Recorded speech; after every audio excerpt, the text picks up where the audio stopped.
Hi hello, ഞാൻ nymphs 777 taro റീഡിങ്ങിലേക്ക് എല്ലാവർക്കും സ്വാഗതം. എന്നെ കണ്ടുകൊണ്ടിരിക്കുന്ന എൻ്റെ വ്യൂവേഴ്സിന് വേണ്ടിയിട്ട് യൂണിവേഴ്സിൻ്റെ ബ്ലെസ്സിങ്സോട് കൂടി കുറച്ച് കാർഡ്സ് നമ്മളിവിടെ ഷഫിൾ ചെയ്ത് വെച്ചിട്ടുണ്ട്. കാർഡ്സിൻ്റെ മീനിങ്ങിലേക്ക് പോവാം. അതിന് മുന്നൊരു കാര്യം പറയാനുള്ളത്, ഈ റീഡിംഗ് എന്ന് പറയുമ്പോൾ ടൈംലെസ് റീഡിംഗ് ആണ്, ജനറൽ റീഡിംഗ് ആണ്. നിങ്ങൾ എപ്പോൾ കാണുന്നുവോ അപ്പോൾ മുതൽ നിങ്ങളുടെ ലൈഫിലേക്ക് വാലിഡായി വരുന്ന റീഡിംഗ് ആണ്. റീഡിങ്ങിലേക്ക് പോവാം. ഇവിടെ ആദ്യത്തെ കാർഡ് ഹാങ്ഡ് മാൻ ആണ്. എന്നെ കണ്ടുകൊണ്ടിരിക്കുന്ന എൻ്റെ വ്യൂവറുടെ എനർജിയാണ്. യൂണിവേഴ്സിൽ സറണ്ടർ ആകുന്ന നിങ്ങളുടെ എനർജിയാണ് ഇവിടെ കാണിക്കുന്നത്. അതായത് ഇവിടെ നിങ്ങളാണ് ലെറ്റ് ഗോ സിറ്റുവേഷനിൽ ഇപ്പോൾ നിൽക്കുന്നത്. നിങ്ങളുടെ പേഴ്സണും നിങ്ങളും തമ്മിലുള്ള ഈ ഒരു സെപ്പറേഷൻ അല്ലെങ്കിൽ നോ കോണ്ടാക്ട് സിറ്റുവേഷൻ എന്ന് പറയുന്നത് നിങ്ങളെയാണ് മാറ്റം വരുത്തിയിട്ടുള്ളത്. നിങ്ങളിലേക്ക് ന്യൂ വിസ്ഡം ഫൗണ്ട് എന്നാണ് ഈ കാർഡ് പറയുന്നത്. അതായത് സ്പിരിച്വൽ ആയിട്ടുള്ള ഒരു ടീച്ചിങ് നിങ്ങളിൽ സംഭവിച്ചിട്ടുണ്ട്. നിങ്ങൾ സെൽഫ് ലവ് ചെയ്താലേ, നിങ്ങളുടെ കാര്യങ്ങൾ ഫോക്കസ് ചെയ്താലേ നിങ്ങളുടെ ഫ്യൂച്ചർ ബെറ്റർ ആയിട്ട് വരുള്ളൂ എന്നുള്ള തിരിച്ചറിവ് നിങ്ങളിലേക്ക് വന്നിട്ടുണ്ട് എന്ന് ഈ കാർഡ്സ് പറയാണ്. ഇവിടെ നിങ്ങളുടെ സാക്രിഫൈസിനെ കാണിക്കുന്നു. നിങ്ങളുടെ സോൾ പേർപ്പസ് എന്താണെന്ന് നിങ്ങൾ ഇപ്പോൾ മനസ്സിലാക്കുന്നു. ആ ഒരു റിയലൈസേഷൻ തന്നെയാണ് നിങ്ങളിലേക്ക് മാറ്റം കൊണ്ടുവന്നിട്ടുള്ളതെന്ന് ഈ കാർഡ്സ് പറയാണ്. ഇവിടെ നിങ്ങൾ ഹീലിംഗ് ചെയ്യുന്നുണ്ട്. എല്ലാ ദിവസവും നിങ്ങൾ ഹീലിംഗ് ചെയ്യുന്നുണ്ട്. ആ ഒരു ഹീലിംഗ് തന്നെയാണ് നിങ്ങളുടെ പേഴ്സണ് മാറ്റം വരുത്തിയിട്ടുള്ളത് യൂണിവേഴ്സ് പറയാണ്. കാരണം നെക്സ്റ്റ് കാർഡ് കിട്ടിയിട്ടുള്ളത് 8 ഓഫ് സോർട്സ് കാർഡാണ്. അവരിൽ ഒരു സ്റ്റക്ക് എനർജി ഉണ്ടായിട്ടുണ്ടായിരുന്നു. ഒരു സത്യം അവർ അറിയാതെ പോയിട്ടുണ്ടായിരുന്നു. അത് മറ്റുള്ള വ്യക്തികളുടെ ഇടപെടൽ തന്നെയാണ്. ആ പിക്ചർ നോക്കി തന്നെ മനസ്സിലാവും. മറ്റുള്ള വ്യക്തികളുടെ വാക്കുമൂലം അല്ലെങ്കിൽ അവരുടെ പ്രവൃത്തി മൂലം നിങ്ങളിൽ നിന്നും മാറി നിൽക്കുന്ന നിങ്ങളുടെ പേഴ്സന്റെ എനർജിയാണ്. ഇവിടെ യൂണിവേഴ്സ് ആയിട്ട് തന്നെ അവരിൽ ഒരു സ്പിരിച്വൽ ആയിട്ടുള്ള ടീച്ചിങ് നടത്തിയിട്ടുണ്ട്. അത് തന്നെയാണ് ആ ഒരു റിയലൈസേഷനിലേക്ക് എത്തിച്ചിട്ടുള്ളത്. ആ ഒരു സത്യം അവർ മനസ്സിലാക്കി തുടങ്ങിയത്. നിങ്ങളെന്ന വ്യക്തിയുടെ സ്നേഹവും കരുതലും അവർ മനസ്സിലാക്കുന്നു. നിങ്ങളെ മറക്കാനായിട്ട് സാധിക്കില്ല എന്നുള്ള തിരിച്ചറിവ് ഇവിടെ കാണിക്കുകയാണ്. കാരണം വെച്ച് കഴിഞ്ഞാൽ ഓൾഡ് സ്റ്റോറിയാണ് ഈ കാർഡ് പറയുന്നത്. അതായത് നിങ്ങളെന്ന വ്യക്തിയെ മറക്കാനായിട്ട് അവർക്ക് സാധിക്കുന്നില്ല എന്നുള്ള തിരിച്ചറിവ് അവരിൽ വന്നിട്ടുണ്ട്. ആരൊക്കെ നിങ്ങളുടെ റിലേഷൻഷിപ്പിൽ ഇടയിൽ പ്രവർത്തിച്ചാലും, നിങ്ങളെ തമ്മിൽ അകറ്റാനായിട്ട് ശ്രമിച്ചാലും ഇവിടെ യൂണിവേഴ്സ് അതിനനുവദിക്കില്ല. നിങ്ങളുടെ പ്രാർത്ഥന, നിങ്ങളുടെ മാനിഫെസ്റ്റ് ചെയ്തുള്ള പ്രെയർ യൂണിവേഴ്സ് കാണുന്നുണ്ടെന്നാണ് പറയുന്നത്. കാരണം വെച്ച് കഴിഞ്ഞാൽ നിങ്ങളുടെ എനർജിയാണോ queen of cups card next കാർഡായിട്ട് കിട്ടിയിട്ടുള്ളത്. ഇവിടെ കപ്സ് കാർഡ് എന്ന് പറയുമ്പോൾ ഒരു വ്യക്തിക്ക് പലതരം ഇമോഷൻസ് ഉണ്ട്. ഇവിടെ നിങ്ങളുടെ ഇമോഷൻ എന്ന് പറയുന്നത് ആ വ്യക്തിയോടുള്ള സ്നേഹമാണ്. അവരെ മറക്കാനായിട്ട് സാധിക്കാത്തൊരവസ്ഥയാണ്. ഇവിടെ നിങ്ങൾ മാനിഫെസ്റ്റ് ചെയ്ത് പ്രാർത്ഥിക്കുന്നു എന്നാണ് ഈ കാർഡ്സ് പറയുന്നത്.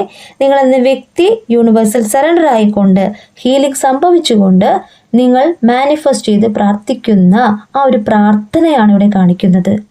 നിങ്ങളെ മുന്നിലിരിക്കുന്ന ഒരു കപ്പ് നിറയെ നിങ്ങളുടെ പേഴ്സണോടുള്ള സ്നേഹവും കരുതലും തന്നെയാണ്. നിങ്ങൾ ഇപ്പോഴും അവർക്ക് വേണ്ടി വെയിറ്റ് ചെയ്യുന്നു എന്നാണ് യൂണിവേഴ്സ് പറയുന്നത്.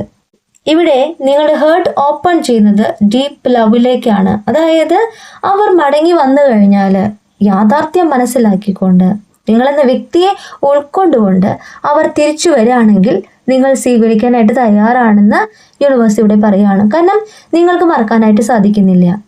എന്തുകൊണ്ടാണ് നിങ്ങൾക്ക് മറക്കാനായിട്ട് സാധിക്കാത്തത്? നിങ്ങളുടെ പേഴ്സൺ നിങ്ങളെ മാനിഫെസ്റ്റ് ചെയ്യുന്നുണ്ട്.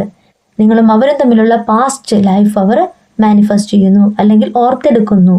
അപ്പോൾ നിങ്ങൾക്കും അവരെ മറക്കാനായിട്ട് സാധിക്കാത്തൊരവസ്ഥയിലേക്ക് നിങ്ങൾ പോവുകയാണ്. നെക്സ്റ്റ് കാർഡ് 5 ഓഫ് വൺസ് കാർഡാണ്. നിങ്ങളുടെ പേഴ്സൺ നിങ്ങൾക്കായിട്ട് വെയിറ്റ് ചെയ്യുന്നു, നിങ്ങൾക്കായിട്ട് പരിശ്രമിക്കുന്നു എന്നാണ് ഈ കാർഡ്സ് പറയുന്നത്. കാരണം ഇവിടെ ആക്ഷൻ എടുക്കുന്ന നിങ്ങളുടെ പേഴ്സൻ്റെ എനർജിയാണ്. നിങ്ങളും അവരും തമ്മിലുള്ള റിലേഷൻഷിപ്പിനെ കുറിച്ച് അറിയുന്ന ആരോ അവരെ സഹായിക്കുന്നുണ്ട്. ഇവിടെ അവർ തിരിച്ചറിയുന്നത് അവരായിട്ട് തന്നെയാണ് നിങ്ങളും അവരും കാണാനായിട്ടുള്ള ആ അവസരം മിസ് ചെയ്തിട്ടുള്ളത്. ഇവിടെ തിരിച്ചറിവ് വരുമ്പോൾ നിങ്ങളെ കാണുവാനായിട്ട് അവർ ആഗ്രഹിക്കുകയാണ്, നിങ്ങളിലേക്ക് വരുവാനായിട്ട് ആഗ്രഹിക്കുകയാണ്. ഇവിടെ നിങ്ങളോടൊത്ത് സമയം ചെലവഴിക്കുവാനും നിങ്ങളോട് സംസാരിക്കുവാനും ആഗ്രഹിക്കുന്ന ഒരു പേഴ്സന്റെ എനർജി കാണിക്കുന്നു. ആ ഒരു ഓപ്പർച്യൂണിറ്റി അവരായിട്ട് തന്നെ അന്വേഷിക്കുന്നതായിട്ടാണ് കാണിക്കുന്നത്. അവർക്ക് നിങ്ങളെ വളരെയേറെ മിസ് ചെയ്യുന്നതായിട്ടാണ് കാണിക്കുന്നത്. നെക്സ്റ്റ് കാർഡ് 10 ഓഫ് കപ്സ് കാർഡാണ്. നിങ്ങളുടെ പേഴ്സന്റെ ഇമോഷൻ, അവരിലെ സ്നേഹത്തെയാണ് ഈ കാർഡ്സ് പറയുന്നത്. ഇതൊരു സോൾമേറ്റ് കണക്ഷൻ ആണെന്ന് അവർക്ക് ഫീൽ ചെയ്യുന്നു. ഒരു കമ്മ്യൂണിറ്റിയാണ് ഈ കാർഡ് പറയുന്നത്. നിങ്ങളുമായിട്ട് ഒരു ഫാമിലി അവർ ആഗ്രഹിക്കുന്നു, ഒരു ഫ്യൂച്ചർ ആഗ്രഹിക്കുന്നു.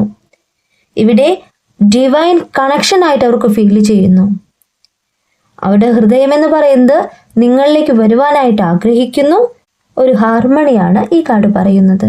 നെക്സ്റ്റ് കാർഡ് 7 ഓഫ് വാൻസ് കാർഡാണ്. നിങ്ങളുടെ പേഴ്സന്റെ എനർജിയാണ്. നിങ്ങളുടെ പേഴ്സൺ നിങ്ങളെ മാനിഫെസ്റ്റ് ചെയ്യുന്നു, നിങ്ങൾക്കായിട്ട് പ്രാർത്ഥിക്കുന്നു എന്നാണ് ഈ കാർഡ് പറയുന്നത്. അവരിൽ ഒത്തിരി കാര്യങ്ങൾ അവർ പ്രാർത്ഥിക്കുന്നുണ്ട്, മാനിഫെസ്റ്റ് ചെയ്യുന്നുണ്ട്. അതിൽ നിങ്ങളിലേക്ക് വരുവാനായിട്ട് അവർ അത്രമാത്രം ആഗ്രഹിക്കുന്നു, പ്രാർത്ഥിക്കുന്നു എന്നാണ് ഈ കാർഡ് പറയുന്നത്. ഒരു ആക്ഷൻ എടുക്കാനായിട്ട് അവർ തയ്യാറായി കഴിഞ്ഞു. ഇവിടെ നിങ്ങളുടെ റിലേഷൻഷിപ്പിൽ ഒരു ഗ്രോത്താണ് കാണിക്കുന്നത്, സെൽഫ് എക്സ്പ്രഷൻ ആണ് കാണിക്കുന്നത്. ഒരുപാട് ഐഡിയാസ് അവരിലേക്ക് വരുന്നുണ്ട്. നിങ്ങളുമൊത്തുള്ള ഫ്യൂച്ചർ അവർ ആഗ്രഹിക്കുന്നുണ്ട്. അവരെന്തുകൊണ്ടും നിങ്ങളുടെ സ്നേഹത്തിനായിട്ട് അർഹനായി കഴിഞ്ഞു അല്ലെങ്കിൽ അർഹയായി കഴിഞ്ഞു എന്നാണ് യൂണിവേഴ്സ് പറയുന്നത്. കാരണം അവർ തെറ്റ് ചെയ്തിട്ടുണ്ട്, എന്നാൽ തിരിച്ചറിവ് വരുമ്പോൾ ആ തെറ്റ് തിരുത്താനായിട്ട് അവർ തയ്യാറാകുന്ന ആ ഒരു നിമിഷമാണ് ഇവിടെ യൂണിവേഴ്സ് ബ്ലെസ്സിങ്സ് കൊണ്ടുവരിക. ആ ഒരു ബ്ലെസ്സിങ്സ് നിങ്ങളിലേക്കും അവരിലേക്കും വരികയാണ്. ഇവിടെ bottom of the deck current feeling, current energy എന്ന് പറയുന്നത് നിങ്ങളുടെ പേഴ്സന്റെ തിരിച്ചുവരവാണ്. ചാരിയറ്റാണ് കിട്ടിയിട്ടുള്ളത്. സ്പീഡായിട്ടുള്ള ഒരു ആക്ഷനെയാണ് കാണിക്കുന്നത്. സ്പീഡായിട്ട് നിങ്ങളുടെ പേഴ്സൺ ഒരു ആക്ഷൻ എടുക്കുന്നു, തീരുമാനം എടുക്കുന്നു, നിങ്ങളിലേക്ക് വരുവാനായിട്ട് ആഗ്രഹിക്കുന്നു. ഒരു ട്രാവലിങ്ങിനെയാണ് ഈ കാർഡ് പറയുന്നത്. കോളോ മെസ്സേജോ ആയിട്ട് നിങ്ങളുടെ പേഴ്സൺ നിങ്ങളിലേക്ക് വരുന്നു എന്ന് യൂണിവേഴ്സ് ഈ കാർഡ്സിലൂടെ പറയുകയാണ്. കൂടുതൽ ക്ലാരിഫിക്കേഷന് വേണ്ടിയിട്ട് നമുക്ക് ടൈം കാർഡ് കൂടെ എടുക്കാം. ഇവിടെ 3 കാർഡ്സാണ് നമുക്ക് ഷഫിൾ ചെയ്ത് കിട്ടിയിട്ടുള്ളത്. ടൈം കാർഡ് കിട്ടിയിട്ടുള്ളത് 9, 18, 27 ഓഫ് ദിസ് ഓർ നെക്സ്റ്റ്, അതായത് ഈ മാസം അല്ലെങ്കിൽ അടുത്ത മാസം ഈ ഡേറ്റിൽ സഹോദരൻ അല്ലെങ്കിൽ സഹോദര തുല്യനായ ഒരു വ്യക്തി നിങ്ങളും അവരും തമ്മിൽ കാണുവാനായിട്ട് അവസരമൊരുക്കുന്നു അല്ലെങ്കിൽ ഹെൽപ്പ് ചെയ്യുന്നു. ഇവിടെ 5 ഓഫ് വാൻസ് കാർഡിൽ ഞാൻ പറഞ്ഞിട്ടുണ്ട്, നിങ്ങളുടെ റിലേഷൻഷിപ്പിനെ കുറിച്ച് അറിയുന്ന ഏതൊരു വ്യക്തി അവരെ സഹായിക്കുന്നുണ്ട്. അപ്പോൾ അത് തന്നെയാണ് ടൈം കാർഡിലും കിട്ടിയിട്ടുള്ളത്. Next card in November month എന്നാണ്. നവംബർ മാസത്തിനുള്ളിൽ നിങ്ങളും അവരും കാണുവാനായിട്ടുള്ള എല്ലാ സാധ്യതയും ഉണ്ട്.